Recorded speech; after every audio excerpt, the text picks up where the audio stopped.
আপনার জানা আছে পৃথিবীতে 48টা মুসলিম রাষ্ট্র, তার মধ্যে 10টা এমন রাষ্ট্র আছে যারা সরাসরি তাদের এতটাই সামরিক ক্ষমতা আছে আমেরিকার সঙ্গে যুদ্ধ করার ক্ষমতা রাখে। তার মধ্যে 1 নম্বর মালয়েশিয়া, 2 নম্বর ইন্দোনেশিয়া, 3 নম্বর ইরান, 4 নম্বর আপনার লেবানন, 5 নম্বর সৌদি আরব, 6 নম্বর তুরস্ক। এদের কাছে পরমাণু শক্তি আছে, এরা সরাসরি আমেরিকার সঙ্গে যুদ্ধ করতে পারে।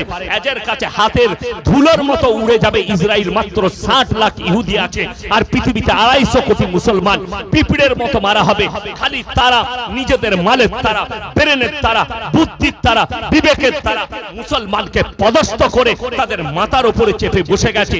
তা না হলে একদিকে ইসরায়েলে হাজার আর ফিলিস্তিনের শিশুরা মারা যাচ্ছে, একদিকে তাদের কাছে খাবার নেই, আর আরবের বাদশা সালমান প্রিন্স এই হারামের আওলাদ সাকিরার মতো একটা বেশ্যাকে ডান্স করনে वालीকে নিয়ে এসে 25 কোটি টাকা দিয়ে ডান্স করাচ্ছে।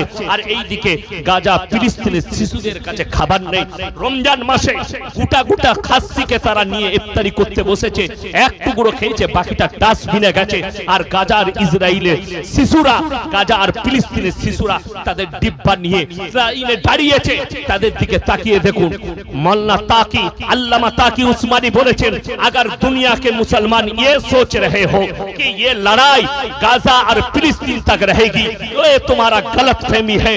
पूरे दुनिया में इसका चिंगारी फैलेगी, क्योंकि रसूल के हदीस है, अल्लाह नबीर हदीस গোটা পৃথিবীতে এমন একটা চিঙ্গারি ফেলাবে, তৃতীয় বিশ্বযুদ্ধ।